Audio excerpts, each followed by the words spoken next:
completa y perfectamente despierto, dotado con sabiduría y conducta ejemplar, ido al gozo, timonero que guía a los seres ordinarios que aún deben ser domados, Ser Supremo, Maestro de todos los dioses y los hombres, Buda, destructor de enemigos, glorioso y victorioso Ser Shakyamuni, ante ti me postro y a ti voy por refugio. Maestro, destructor de enemigos, has sido Buda completa y perfectamente despierto, dotado con sabiduría y conducta ejemplar, ido al gozo, timonero que guía a los seres ordinarios que aún deben ser domados, Ser Supremo, Maestro de todos los dioses y los hombres, Buda, destructor de enemigos, glorioso y victorioso Ser Shakyamuni, ante ti me postro y a ti voy por refugio. Ahora leemos el Sutra del Corazón de la Perfección de la Sabiduría.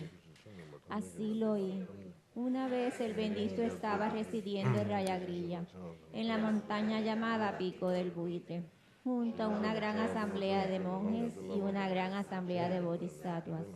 En ese momento el bendito entró al samadhi que expresa el Dharma, llamado iluminación profunda, y al mismo tiempo el noble Avalokiteshvara, el bodhisattva Mahasattva, mientras practicaba la profunda perfección de la sabiduría, vio lo siguiente. Vio que los 5 skandhas son de la naturaleza del vacío. Entonces, por el poder del Buda, el venerable Shariputra le preguntó al noble Avalokiteshvara, el Bodhisattva Mahasattva, ¿cómo debe entrenar un hijo o una hija de familia noble que quiere practicar la profunda perfección de la sabiduría? Entonces el noble Avalokiteshvara, el Bodhisattva Mahasattva, le contestó al venerable Shariputra, oh Shariputra, un hijo o una hija de familia noble que desea practicar la profunda perfección de la sabiduría, debe practicar así, viendo lo siguiente, que los 5 skandhas son de la naturaleza del vacío. La forma es el vacío también es la forma. El vacío no es otra cosa que la forma no es otra cosa que el vacío. De la misma manera, los sentimientos, las percepciones, las formaciones mentales y la conciencia también son el vacío. Por lo tanto, Shariputra, todos los dharmas son el vacío. No existen las características, no existe el nacimiento ni la cesación. No hay impureza y no hay pureza. No hay merma ni hay aumento. Por lo tanto, Shariputra, en el vacío no hay formas, sentimiento, percepción, formación mental ni conciencia. No hay ojos, oídos, nariz, lengua, cuerpo o mente. No hay apariencias, ni sonidos, ni olores, ni sabores, ni tacto, ni dharmas. No hay dato de los ojos y así el dato de la mente y conciencia. No hay ignorancia ni fin de la ignorancia hasta la vejez y la muerte. No hay fin de la vejez y de la muerte. No hay sufrimiento ni origen del sufrimiento. No hay cesación de sufrimiento, ni sendero, ni sabiduría, ni logro, ni ausencia de logro. Por lo tanto, Shariputra, ya que los bodhisattvas no tienen logros, moran en la profunda perfección de la sabiduría. Como no hay oscuración en la mente, no hay tampoco temor. Trascienden lo falso y alcanzan el nirvana total. Todos los budas de los 3 tiempos, a través de la práctica de la profunda perfección de la sabiduría, despiertan completamente a la iluminación insuperable, verdadera y total. Por lo tanto, el gran mantra de la profunda perfección de la sabiduría, el mantra de la gran percepción, el mantra insuperable, el mantra inigualado, el mantra que calma todo sufrimiento, debe ser conocido como la verdad, ya que no contiene falsedad. El mantra de la profunda perfección de la sabiduría es Gate, Gate, Paragate, Parasangate, Bodhisoha. Tayata, Gate, Gate, Paragate, Parasangate, Bodhisoha. Tayata, Gate, Gate, Paragate, Parasangate, Bodhisoha.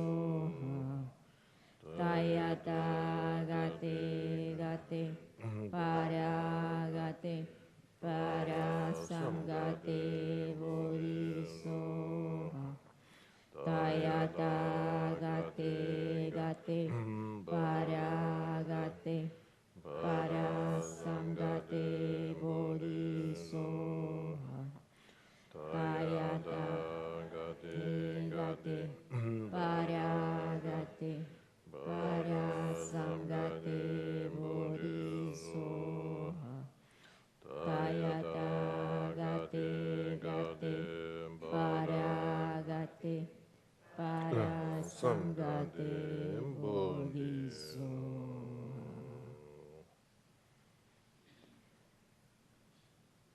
Por lo tanto, Shariputra, el Bodhisattva Mahasattva debe entrenarse en la profunda perfección de la sabiduría.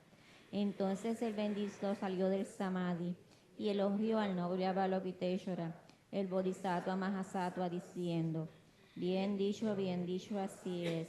Oh hijo de noble familia, así es. Se debe practicar la profunda perfección de la sabiduría, así como has explicado, y todos los tathagatas se regocijarán. Cuando el bendito dijo estas palabras, el venerable Shariputra y el noble Avalokiteshvara, el Bodhisattva Mahasattva, y toda la asamblea de dioses, humanos, asuras y gandharvas se regocijaron y alabaron las palabras del bendito. Ahora vamos a hacer la ofrenda del mandala breve en español cantado, ¿ok?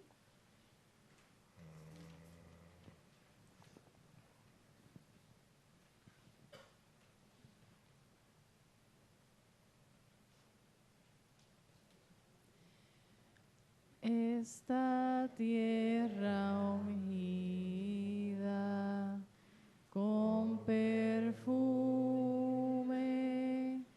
y regada de flores, con el monte Meru, los 4 continentes, el sol y la luna, vista como una tierra pura de Buda. Yo te ofrezco que todos los seres puedan gozar de una tierra así. Idam Guru Rana Mandala Karniyatayahami. Ahora tomamos refugio. Voy por refugio hasta alcanzar la iluminación, al Buda, al Dharma y a la Asamblea Suprema. Por los méritos que acumule practicando la generosidad y demás perfecciones, que pueda obtener el estado de Buda para beneficiar a todos los seres. Voy por refugio hasta alcanzar la iluminación, al Buda, al Dharma y a la Asamblea Suprema. Por los méritos que acumule practicando la generosidad y demás perfecciones, que pueda obtener el estado de Buda para beneficiar a todos los seres. Voy por refugio hasta alcanzar la iluminación, al Buda, al Dharma y a la Asamblea Suprema. Por los méritos que acumule practicando la generosidad y demás perfecciones, que pueda obtener el estado de Buda para beneficiar a todos los seres.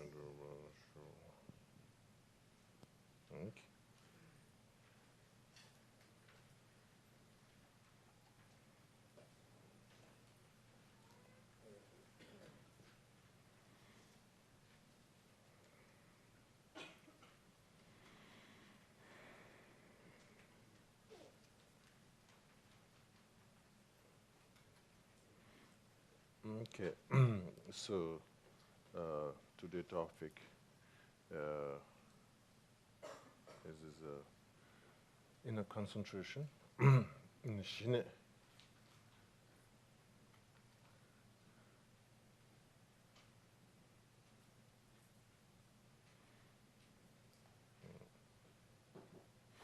So Shine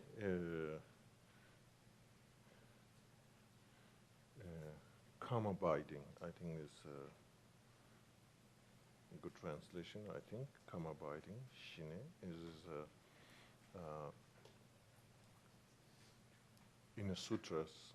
There's a teaching, thing is Gevudo, the sutra of concentration, in a teaching to that. I don't know. There's a specific Nagarjuna have a expand in a teaching into a Shine or concentration. not necessarily specifically I notice, but must be some information in the Nagarjuna's writing into Precious Garden, Rinchen Tenwa, one of his literature, which gives like broad teaching.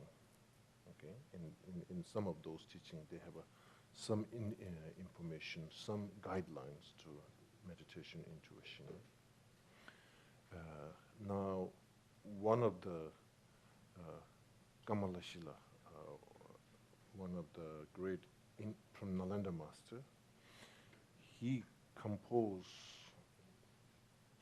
Bhavana Karma, means basically stage of meditation.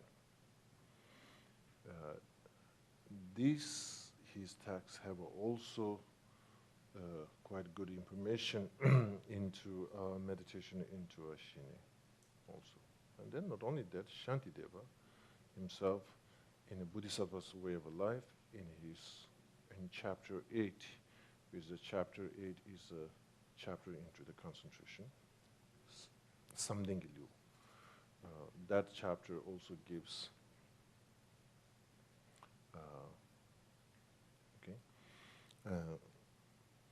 then one of the Maitreya's texts, Uta, I don't know how to translate the title of the text, but in that text have a kind of practical guidelines of the way to developing Shine. Okay? As a wonderful text. And there's specific also guidelines, which is Lama Atisha's Lamp of the Path. Not necessarily too detailed, but he has several key elements of a way to meditate and develop Shine. Okay? So, there's one monk, I met him in India, and he have a hearing problem. But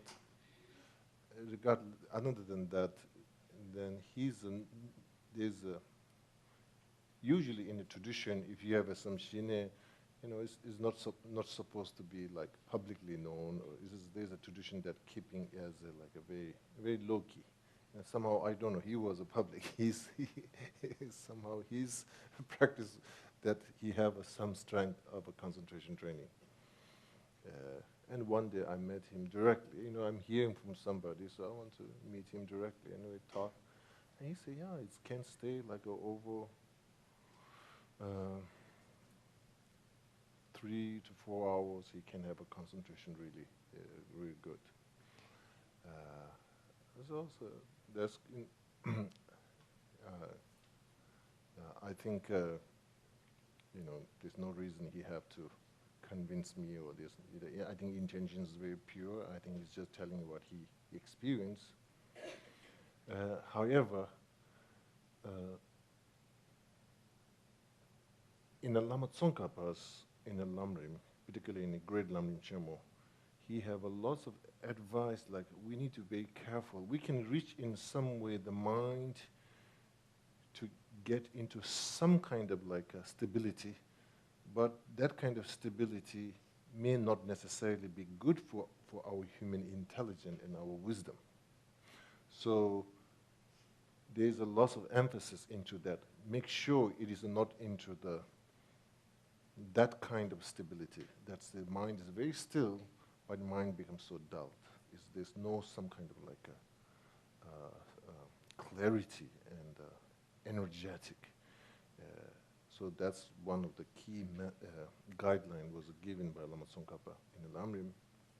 So I think for him, then later, I don't know, maybe His Holiness or one of his teachers, he was in Dharamsala having that. Then he was sent to South India. There's one master. Also, he's known for having, I think this master was spending a long time into the mountain area between Tibet and Bhutan, and he's known for some of the, accomplishment of the Shine. And then he was during that time, he was in South India, so that conversation during that time, he told me that he's going to meet, furthermore to consult and get guidelines from this master. And at the same time, one of the Asanga's literature, his text, I think he's particularly working with him through this text, one of the Asanga's texts, to developing his Shine furthermore.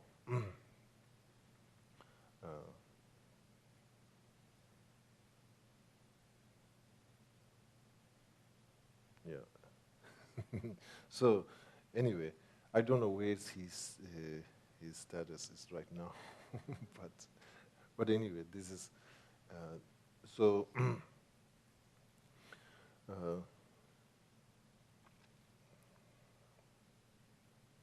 Okay, so now within the practice, like for example,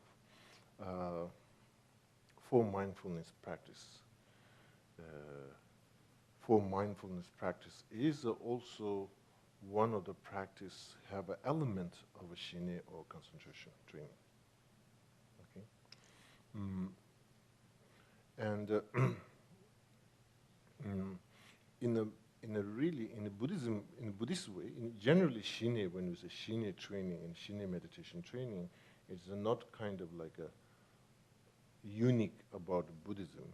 It is also in Hinduism, in a practice, the tradition comes from India, there is also practice of a shine, something that, okay? So now,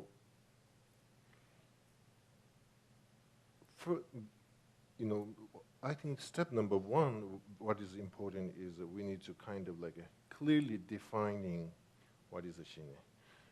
What that really means is shine. We can find the different definitions into the, if you read Lamrim Chemo, it's a really wonderful, detailed explanations. So, if you talk simple way, are we trying to develop the mind that able to stay in a one object for 4 hours or 9 hours or something like that? And that really we want that. The mind to just stay in one object for several hours. Is that's really is about shine? Is that's really is like okay? That's one you need to look at. What first make sure what you are getting in. Okay. So therefore, is a shine is a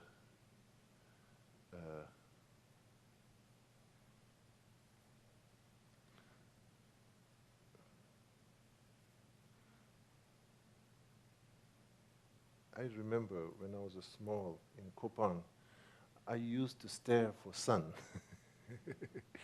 Just kind of like how much I can stare in for sun. So it's not directly hit it, I can remember. Then suddenly it kind of becomes kind of three-dimensional, kind of strange things. Anyway, are we trying to some kind of like as like a skill? Is a shine is some kind of like a skill? So I think that's really important to look at. So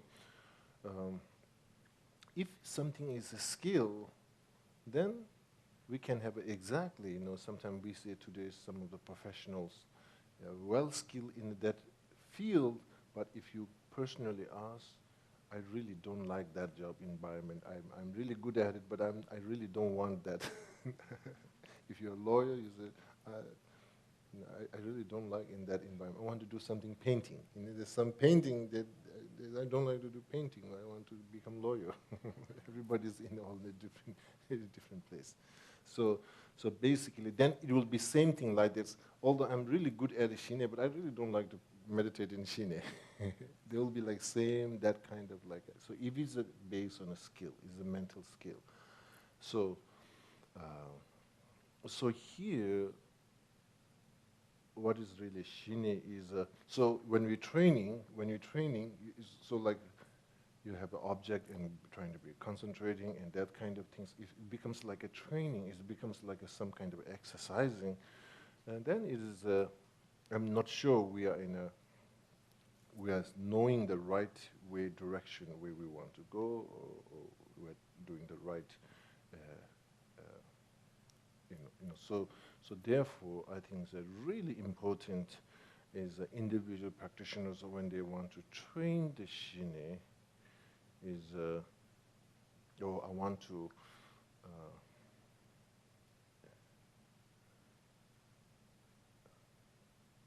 a friend of mine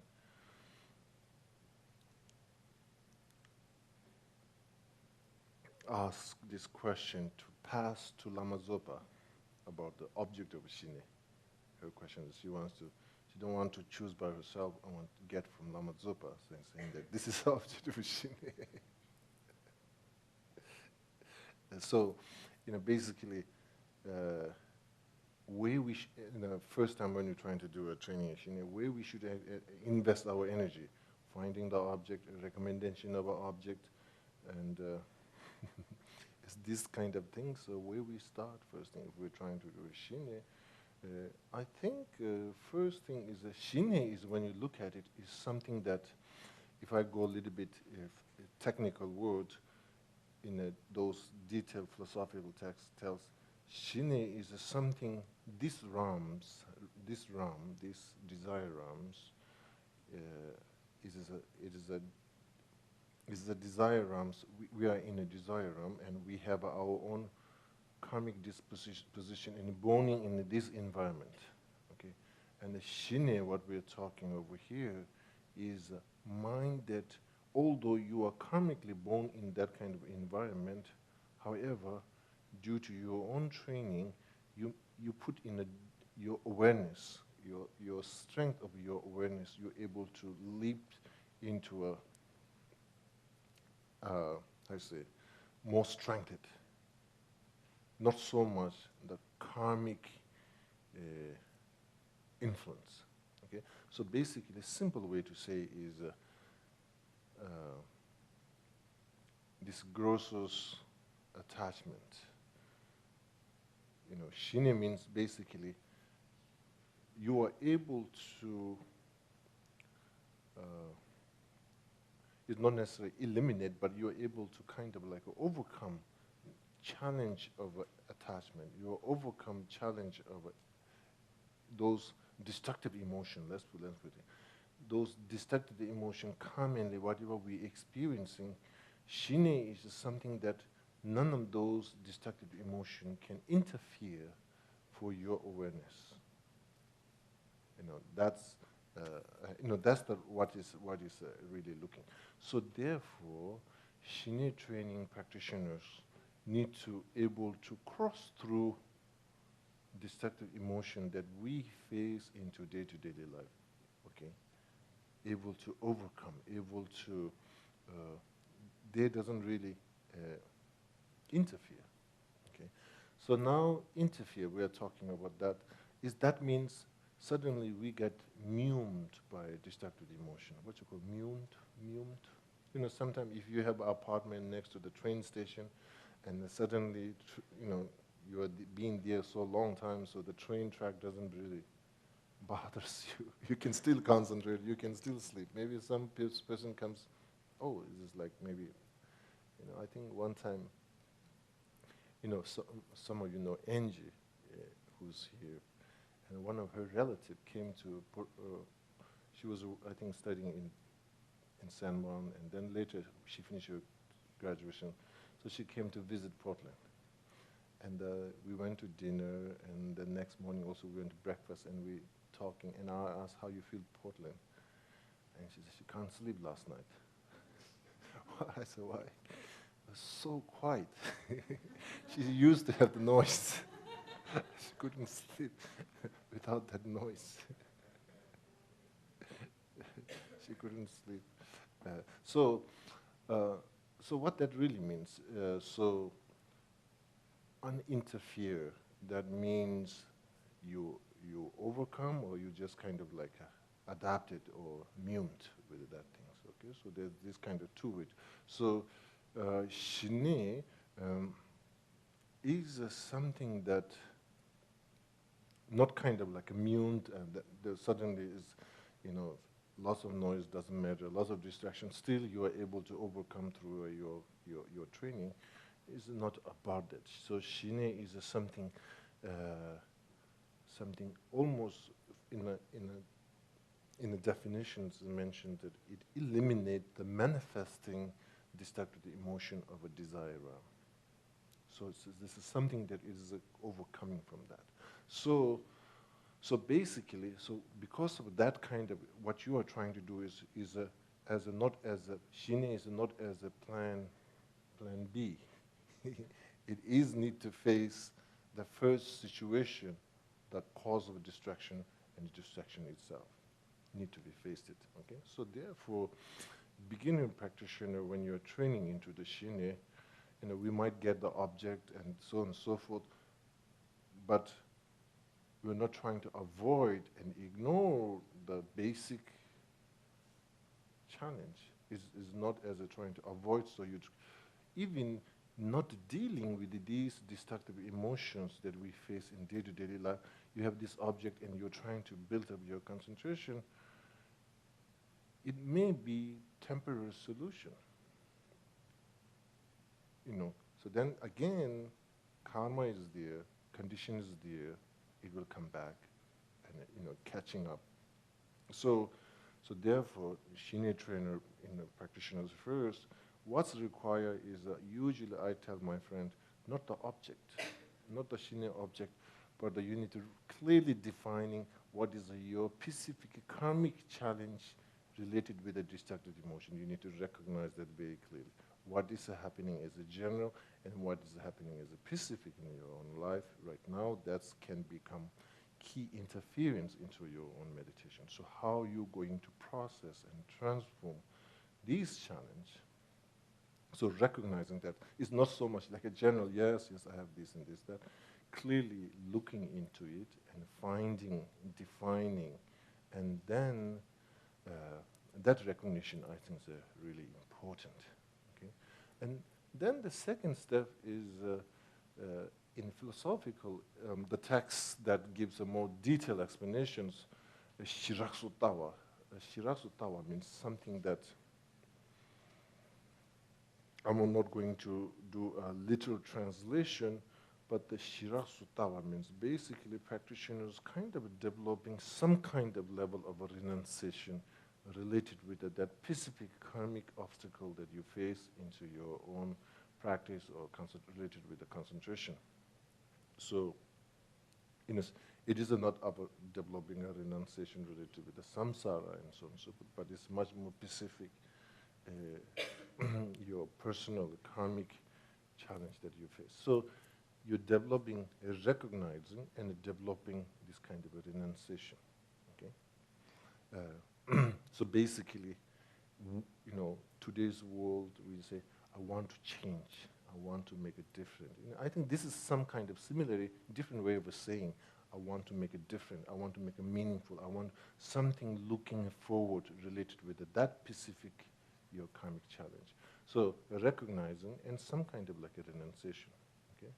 So once we have that, then the next step will be the developing of inspiration or faith. So inspiration and faith becomes the most of, I would say, the seeds of a shine, seeds of a compassion, concentration, sorry. Seeds of compassion. One time there's a big conference called Seeds of Compassion. So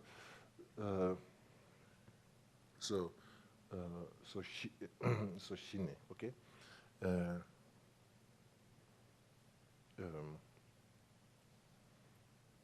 That's how you say.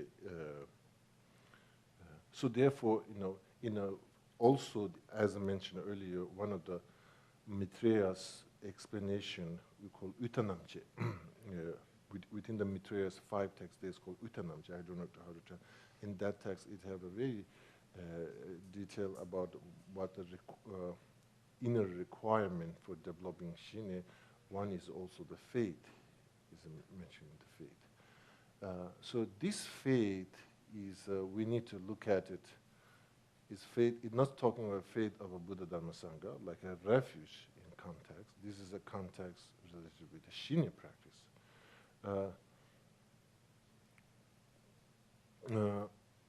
So faith over here,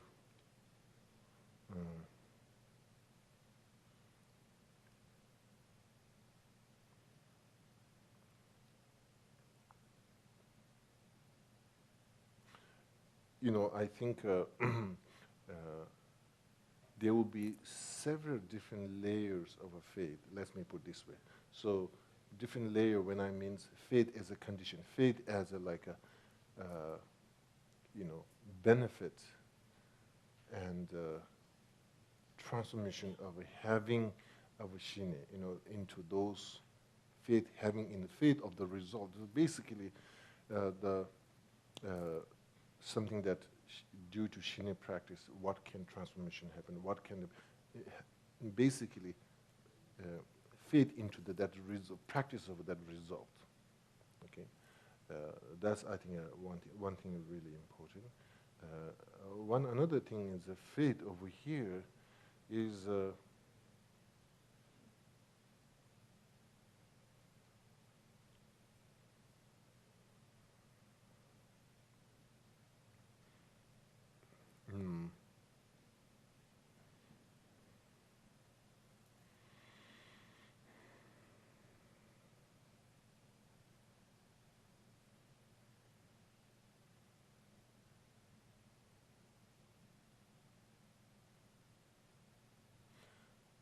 Is you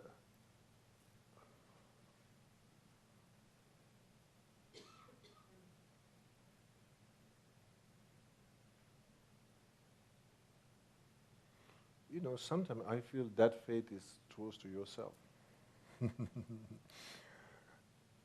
Not necessarily I'm talking about self-trust.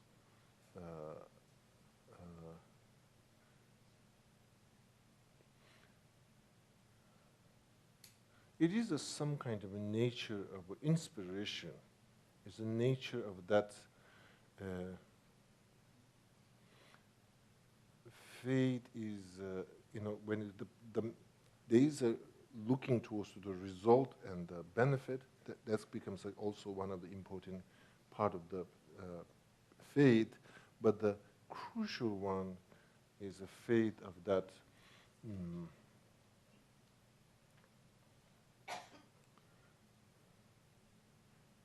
inspiration. When I say inspiration, it is this,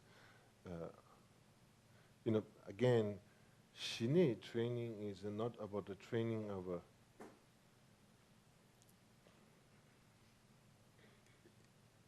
it shouldn't become like a, you know, training that have a deadline, you know, training that have a deadline, so I have to train, and then it's not driven through some kind of like an ego. It is a so there is a sense of that faith is that kind of like a balance.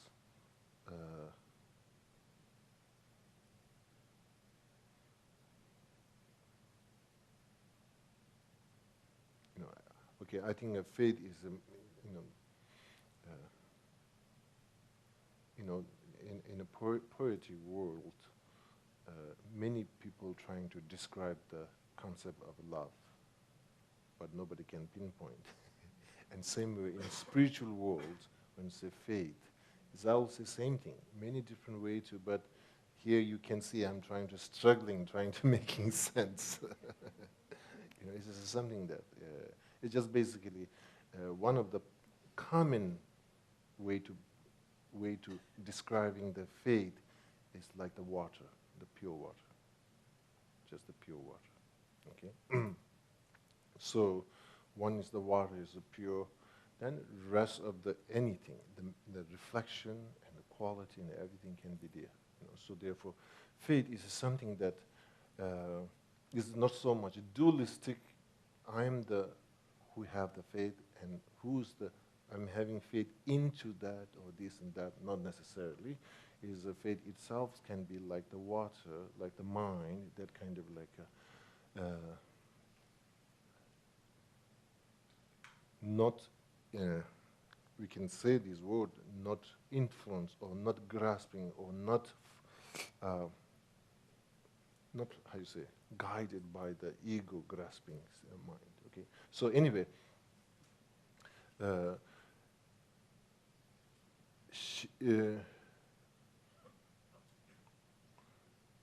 know, Shine training is a training of engaging into the practice without engaging into the action without grasping. Let me put it this way. So that is the really what the training is about. Because look at in our mind, once we engage, we get one extreme. When we not engage, we get in one extreme. Okay, if you know, like our mind is like a two-puller. Either is really in that way, either that way. So Shine is in a way to talk is this kind of an extreme state of a mind to overcome. That's the really what is trying to it is not trying to build up something new thing that we don't have. You know, basically restructuring what we have in our consciousness to overcoming this kind of like a too extreme state of a mind way it engaged. Okay, so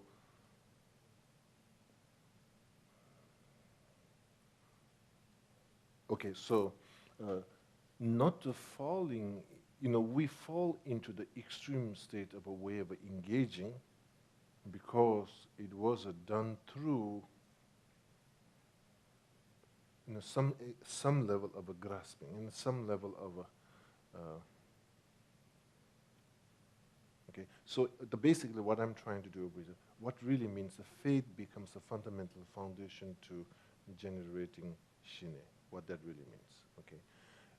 So that's really, it is not exactly renunciation,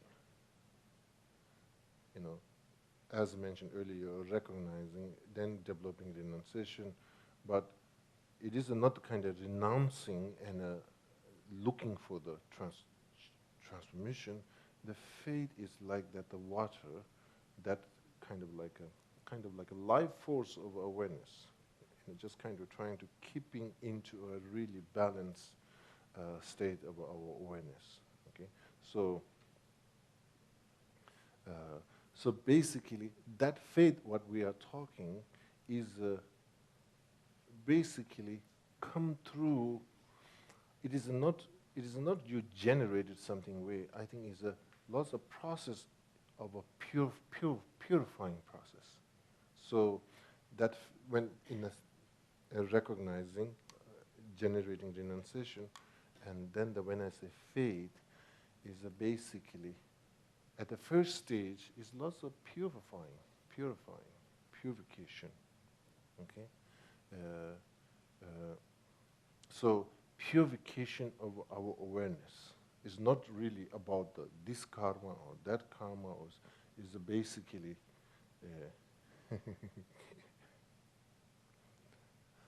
I'm trying to reduce eating meat is very not good.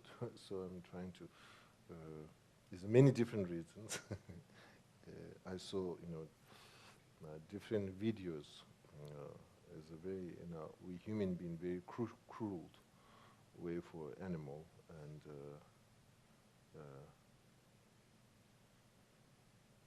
it's very sad to see, and then myself eating those things.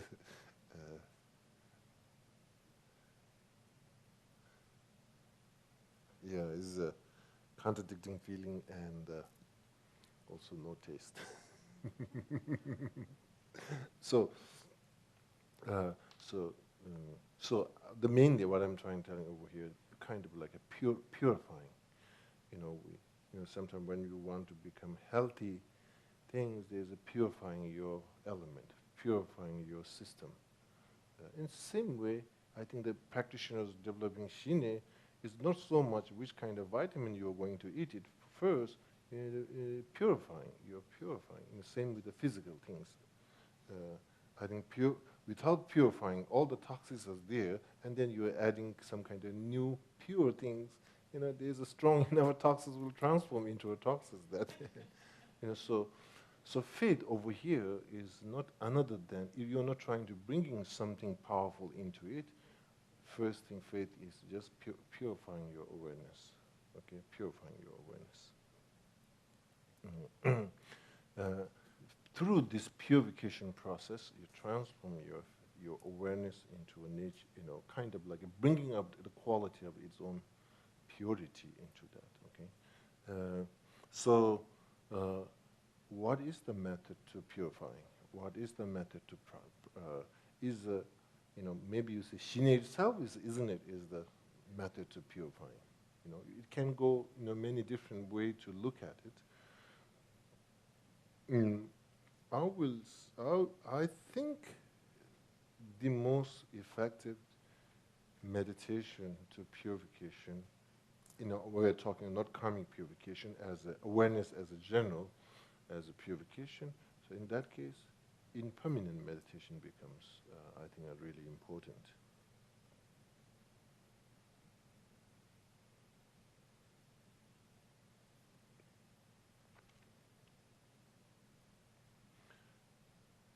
A couple of days ago, I met one of the Franciscan priests, and we became good friends. And he invited, he said he does his meditation in the ocean. He's come and he's leaving, so I went with him, and he's really well knowledgeable and great guy. So I went to morning swimming. I can't go without swimming in the ocean from here, so I went to swimming with him. So I thought maybe we start going to like prostration in the ocean, 100,000 prostration in the ocean.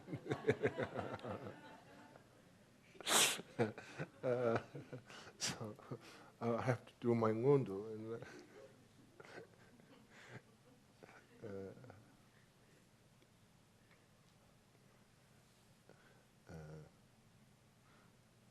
Okay, anyway, one of his question is there's a meditation related with the nature in Buddhism. He really loves nature, and so his first things morning, he reads some of the readings from the Bible, and then he goes to the ocean and do. So maybe we should start nature integrated ngondo practice. So you have to go to the ocean all the time. So anyway, so his question is, what is there? So in Buddhism, nature is quite integrated. The water, ocean, waterfalls, rivers, the sound of rivers, and the suns and moons, and all things are quite really integrated. So my key point over here is basically the purification is basically meditation of impermanent. Okay, and I was telling you one of the in a meditation of impermanent we integrated sound of the water and sound of the nature, that kind of. And so,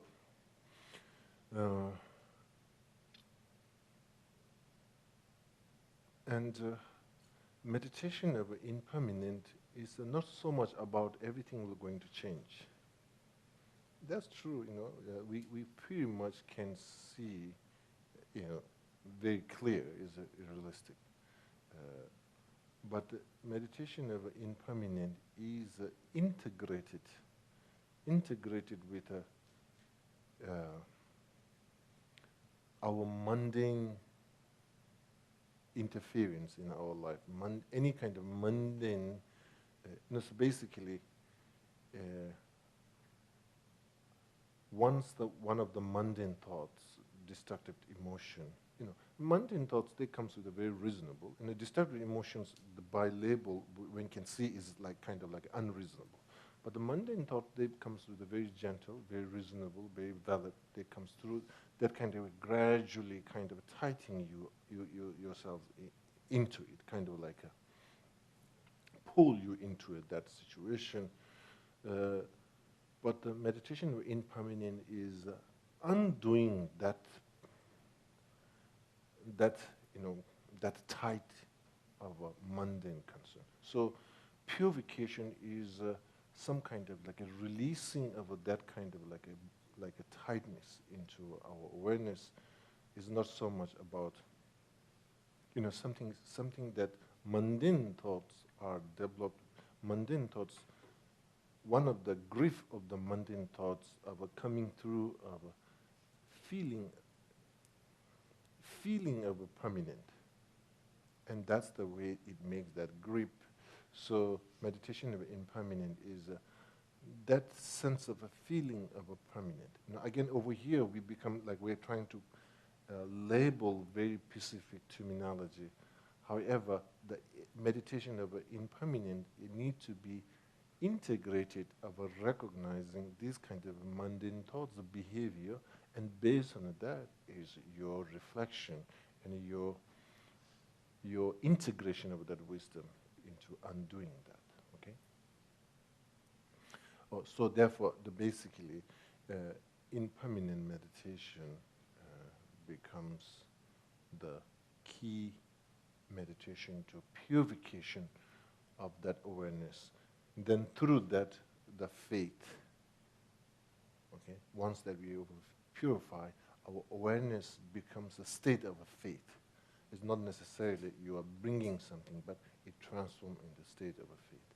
So that becomes a state of joy. Joy in terms over here is not about excitement. Joy is not about something kind of like an extreme state of something that joy that how we conventionally understood, and joy that in what I'm talking in the part of the Shine developing has a slight difference. So joy over here is almost some kind of like a flexibility. In a Shine, there is called physical suppleness and a mental suppleness.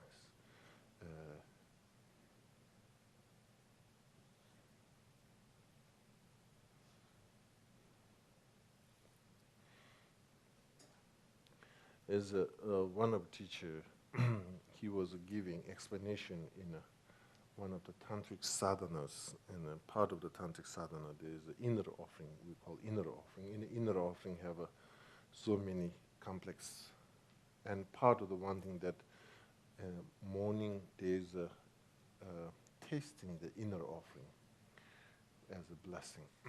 And one of he mentioned, in the text there's even its strength, is the strength your physical. There's that statement, and then he said, when say it is strength your physical, that doesn't mean you are able to lift it like 1,000 pounds. It's not about the strength of that kind of physical strength, but due to this kind of inner offering, going through this kind of practice, strength of a tirelessness of doing a virtue activity, that kind of, it is a talking of the strength of that. So over here, also, through this purification of awareness and transforming our own state of faith is almost something like that, suppleness and a tirelessness. So is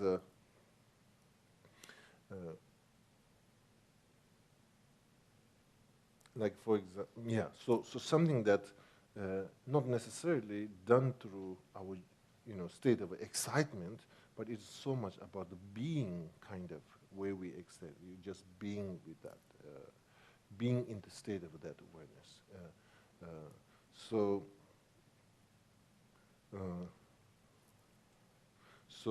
basically, part of the Shine training is not about like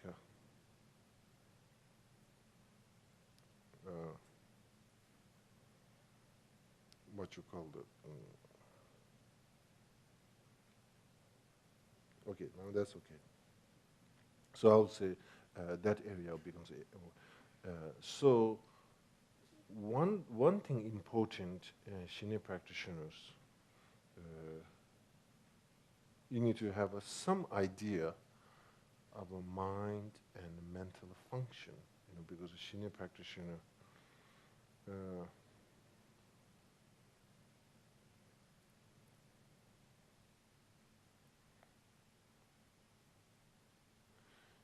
sometimes I think if we have like in the car, when you're driving car, when you can see, oh, the oil, the gas is low, or you need to do something, or it give you a, how you say, give you a signal, this. So I think Shinne meditator, or as a general meditator, we should have a meditation dashboard. That's the once you sit down and once you put on, okay, here, this, there's no gas left. Okay, this I think it's same. That's we have to have some hint. So therefore, for that reason, so therefore, I think the meditation practitioners, when you are training into the, particularly in Shinne meditator, I think not only recognizing the limitation and the karmic challenge, but as a general, we should know all the some level of a function of awareness. What is happening, and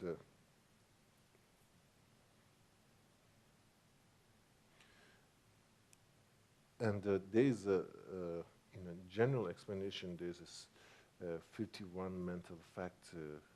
I think there will be books, written. There's a good translations and so on and so forth. But not necessarily we to know entire, but there is like a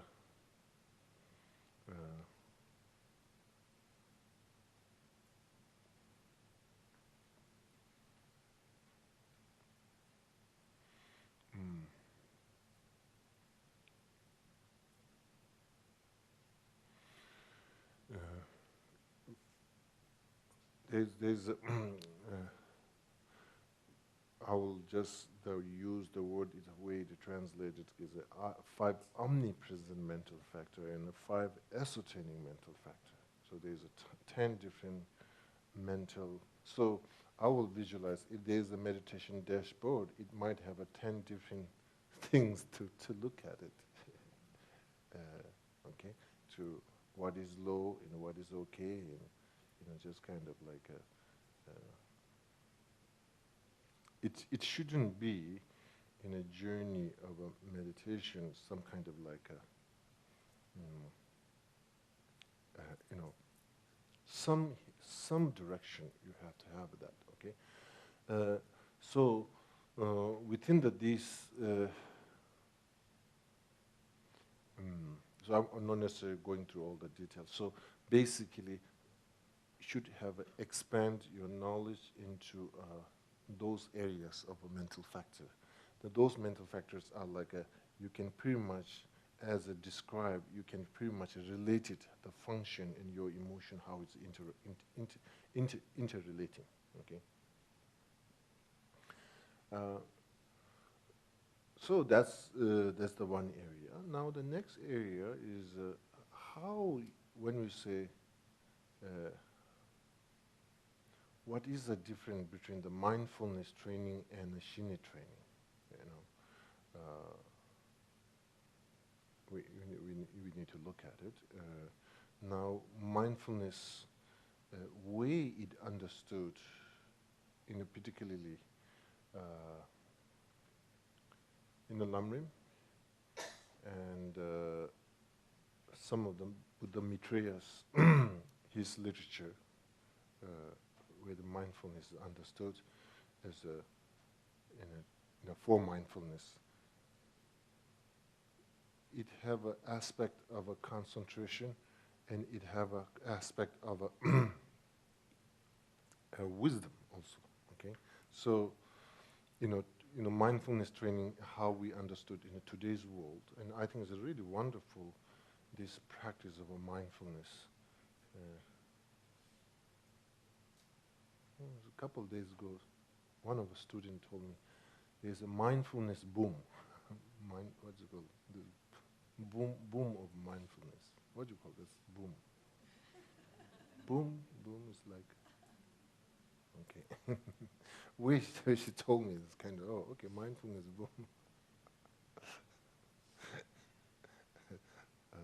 But again, I think it's really wonderful in today's a society, this kind of very secular way of a practice, individuals feeling the value of a practice of a mindfulness. I think a tremendous work, were they able to, some of the practitioners contribute in a society is wonderful. It's the object of rejoice. Now, we need it. So there is a space for individual practitioners to go more further than that, to really integrating into this path of the spiritual journey, and then mindfulness is have to become something that, furthermore, understanding how the function of a mind, and furthermore, pay attention for the mind, and furthermore, what is the strength, and so on and so forth. Okay, so anyway, in the Tibetan word they call like a tingizin, and shine, and zechikpa. Let me put through the three terminology. So tingizin.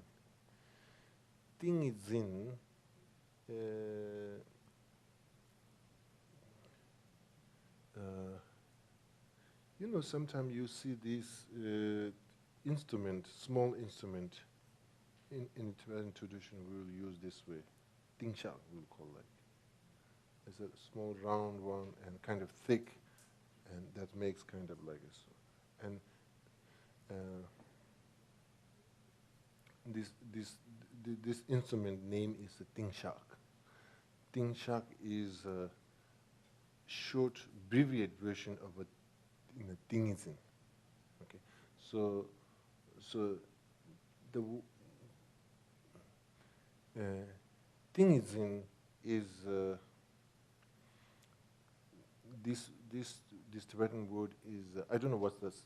I'm not sure it have a Sanskrit root or not, but is basically almost a description of a state of a mind. Tingizin.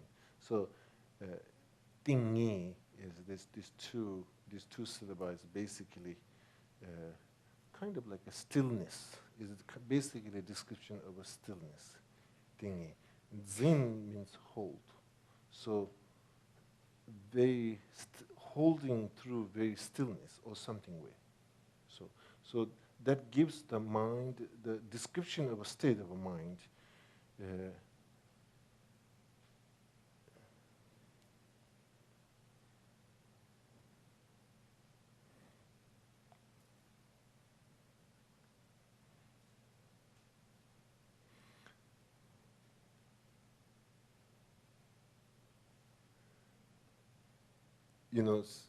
Is things object that unfamiliar for your hand when you have to hold, you naturally hold very tight. A couple of years ago, a friend of mine told me to fly airplane here in San Juan. This author told me, just go to flying the airplane. So what happened is, what you call this? Airplanes, that square one. Rudder. So I'm an unfamiliar object, so I was holding very, very strong. And this guy next to me, he says, what he told me, because he's a communicating with the tower, so he take care of that part. And basically he said, look for my finger gesture, okay? He will do hand like this, just pull back. If you say pull back, just do that. Then he said, now you take off, okay? so, basically, and I remember one time, maybe in one period of time, I think, if you do too much, then airplane may come back like that. He said, no, you need to, airplane nose need to be a little bit down, because if you go too up, they may come down.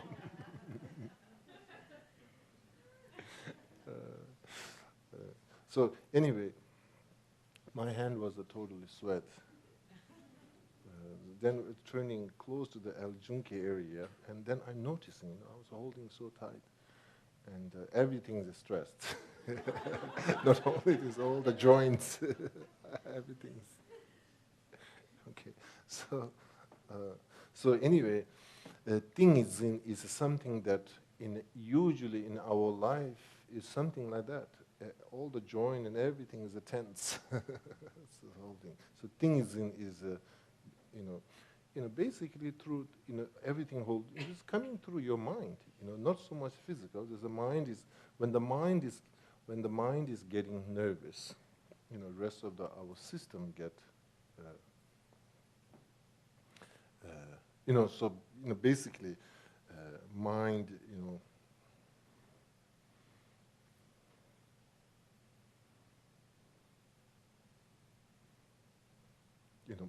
meditation, because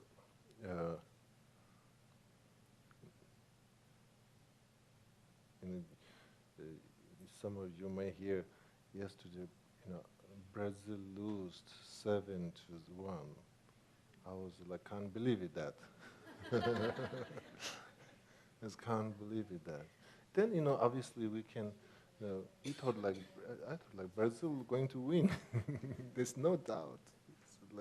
But again, this pressure comes, the world expectation into the players, that expectation and the pressure, that's obviously is happening in Brazil, and everybody, that's weight. Anybody know who's winning now?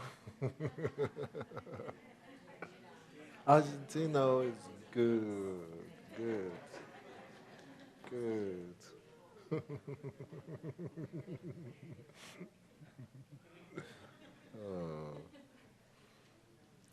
Last night I was, after teaching finish, I was discussing with Francis.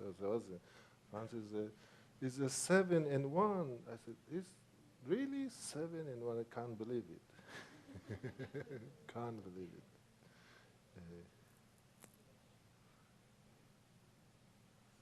Yeah. Anyway, no matter how much your physical and element are trained, but when the mind is, ultimately his mind will do the things. Mind will, same time have to have that integration of a mind and body. As much body was trained, mind was also upgraded.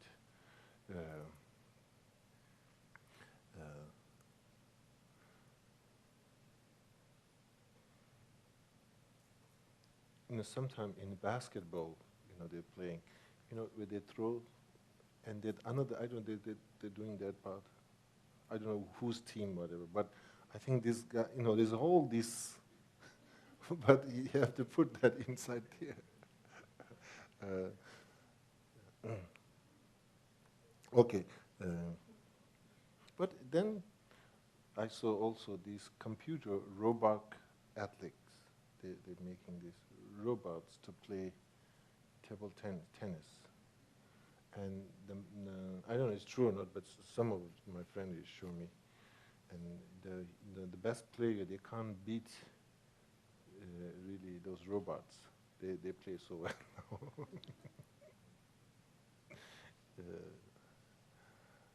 But they don't have a mind and emotion, so they just sense, and the computer sensing, and then repeating. Okay, from Shine to the football game.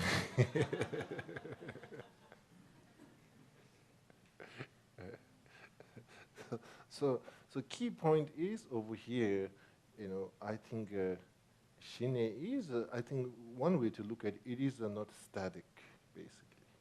It is a moving state of, it's the same, like I will say like the players of the game, they are going through some kind of state of a concentration, which is basically, so basically we should see Shine as like a kind of like a breathing. It is a journey of awareness of a breathing. It's not like a one static kind of like a thing. It's have a kind of like ups and downs, kind of like a journey that way. Okay.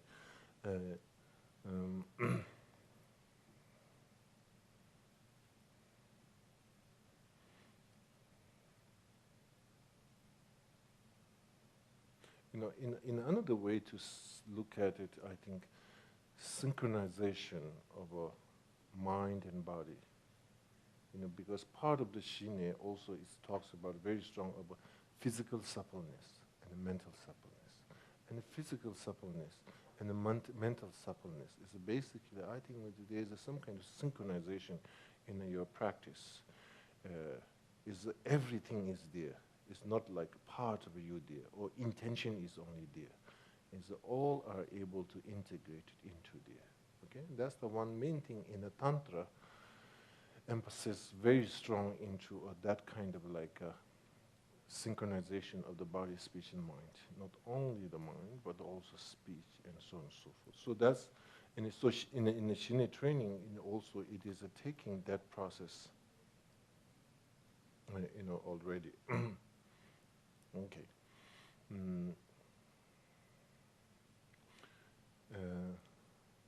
Then now,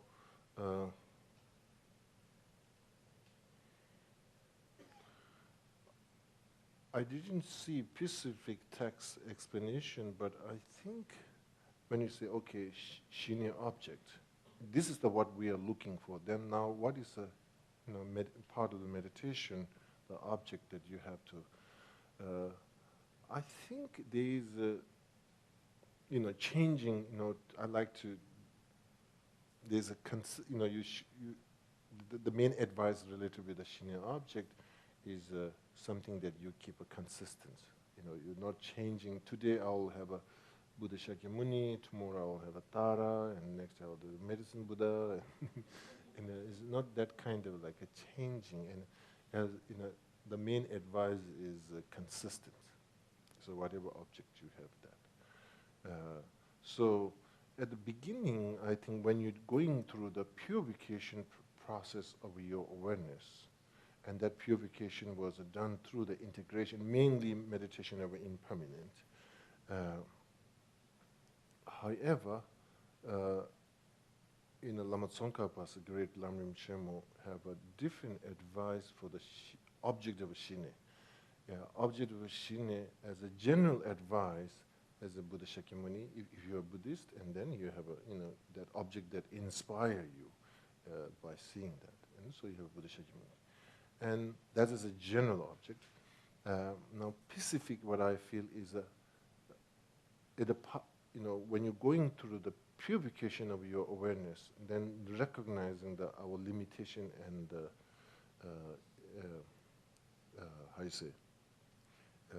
the afflictions. So based on those assessments,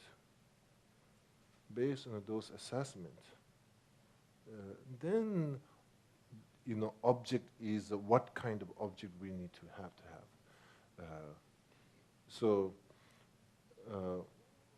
In Lama Tsongkhapa's in one of the Shine explanation, he said there's many different objects because karmic dispositions can become very different, and so your object is,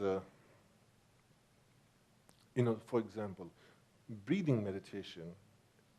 Object is in the breath, very neutral state of an object. I think is really important at the beginning when you're trying to general meditation, when you're doing so object that doesn't become something that it will kind of like bring you into the situation or bring you to the distraction. So neutral object, breath, really good. Is this object will be forever? No. If you just keep whole your meditation, in your journey into your meditation in your life, just neutral state of your object, then you're not able to make the progress and transformation. So neutral object becomes as like a kind of like a establishment, for establishment, kind of like a grounding, neutral object. Then after that, the object needs to be slowly, once you're able to do that, then you have to face the next step, the challenge. Object need to be communicating with the whatever challenge it is.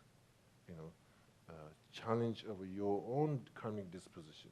So object need to be related with that situation. And basically your object of your meditation and that kind of like a choosing by understanding of your karmic disposition, basically karmic challenge. And then working with that, that kind of like an object bringing into your meditation somehow reduce those challenge. Okay, so you stabilize, you deal with some way through the object, you're able to kind of like minimize those karmic challenge. Then I think you should. Then you are in a strength, in a good position to having designated the object that then you are trying to building that kind of like a synchronization of your mind into that object. Not a kind of like, so basically building some kind of like a balance, a way to apprehension of that object or relating with that object. So then that object becomes some kind of long-term object of your training of Shine. It's kind of like it comes into your long-term. And then based on that, basically quality of that object is something object that inspires you, spiritually inspires you. So that object needs to be kind of very specific. So Shakyamuni Buddha as a general has advised, but the individual might have some object will be spiritually inspiring. So that kind of object becomes as a way to our awareness can be balanced. Okay.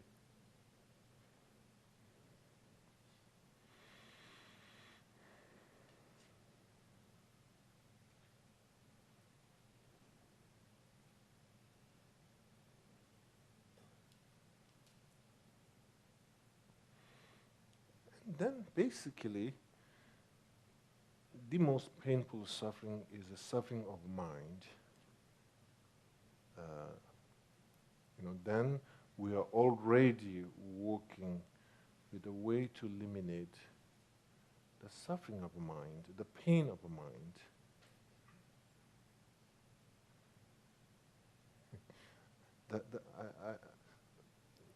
Ibuprofen is very, very, very, I say, powerful. This is a very miracle. This ibuprofen, this small one. So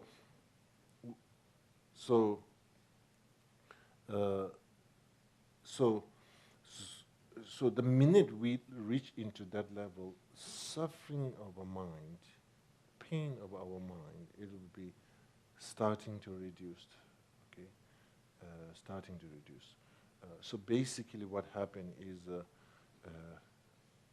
sometimes due to our own karma, we get caught into the situation, but you will be like, basically, paranoia will be go down and down, down. The paranoia.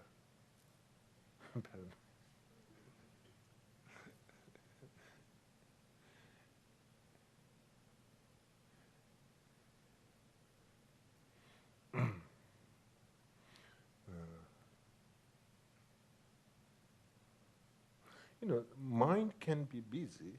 I'm not talking, once you get in a Shine mind, your mind is some kind of like only one object for 24 hours. No, mind can be basically multitask without paranoia.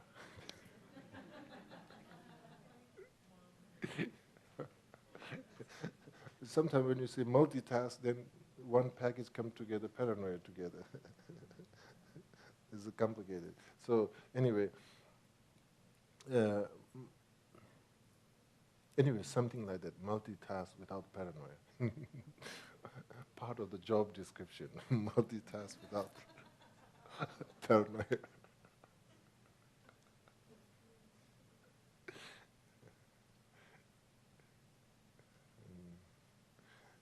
A friend of mine was working in the news media, television or something. So, you know, one time she mentioned one tech guy. There's so many information, one after one, but he was no paranoia. He's everything managing very, very easy. It's like it was so amazing. She was okay. So multitask without paranoia. Okay, that's good.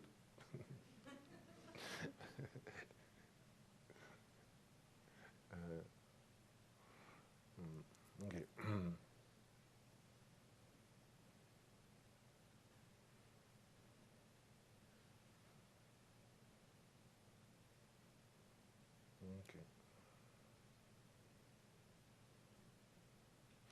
Okay.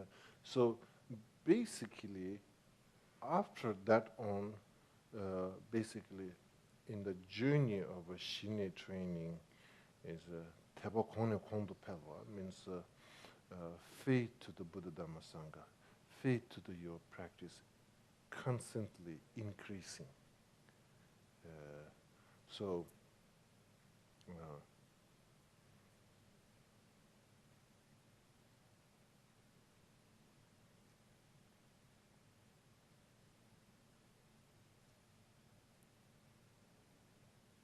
okay, so.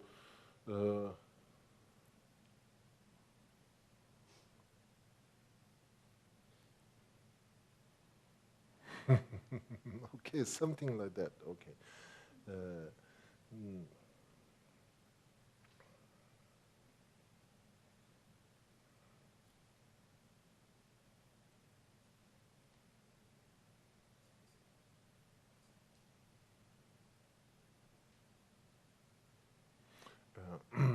Then, basically, once we obtain that shine state of shine mind, and I think then it is like the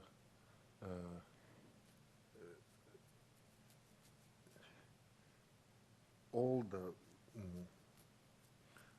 realization, all the it's like a very fertile ground, that anything can grow. Right now, what we are trying to do is trying to put the different seeds into very dry.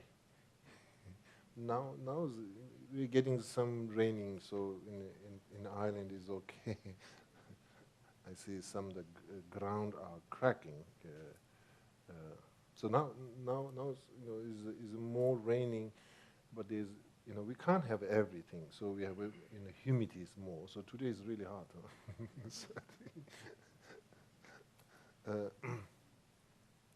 So something basically very fertile ground, and then even a little bit your meditation practice, even your the struggle that we face today.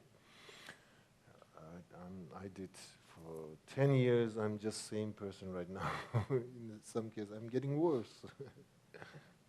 So I think that kind of, I think the progress is kind of like this is just kind of like a consistence of a progress rather than struggling. You make a, 4 steps ahead, then you become 8 steps back. It's not necessarily that kind of. So Shine mind plays that kind of things of a journey process. Dene dewa means like joy state to joy. So journey to enlightenment is not necessary to be a struggling journey. This journey should be, is this, if it is a just physical journey, like a climbing, or, even the climbing, some of the rock climbers, they says, even that physical, because of the power of that mind, being in that present moment, they feel it is also very joyful, so, okay. So, Shini is a mandatory foundation to developing wisdom realizing emptiness, conventional bodhicitta, all the things that we discussed, okay? So Shini becomes fundamental.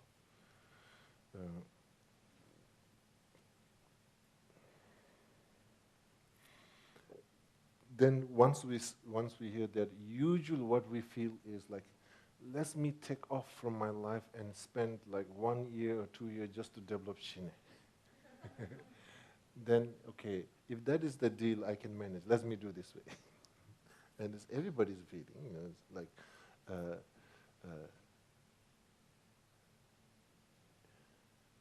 so the main question comes, is done through some kind of like a concentrated time giving? Is that giving it that makes that difference? Or what really the key things over here?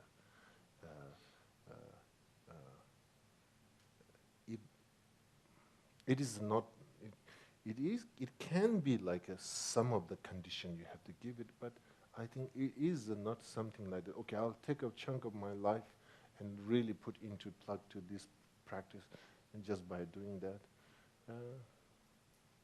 it may work for somebody, and maybe for 70%, I don't think so. That's not the key factor. That's not the key. That's like within the, it can be like maybe 10%. The rest of the 90% is not about that. Like so much about the how you process and how you practice and how you manage, and ultimately how you inspire it. And the journey should be an inspiration journey.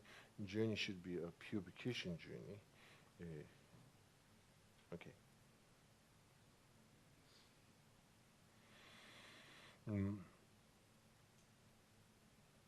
So in that case,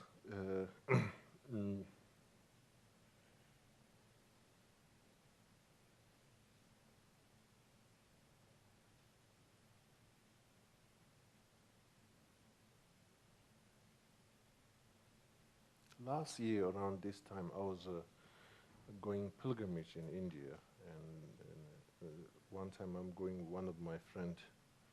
We're climbing one of the Avalokiteshvara lake, and it's very high in a mountain. The pilgrimage, Avalokiteshvara, there's a Lama Zoba's doing retreat, and I joined there for a little while. So there's this very, very ancient Avalokiteshvara pilgrimage. Then from that, then you vertical climb up for almost like 4 hours. You just climb and climb. And then up in the mountain, there's a 2 lake, Avalokiteshvara Holy Lake. But in the path, there's some rivers, and some friend of mine, we were just discussing about some randomly came out the topic of meditation. And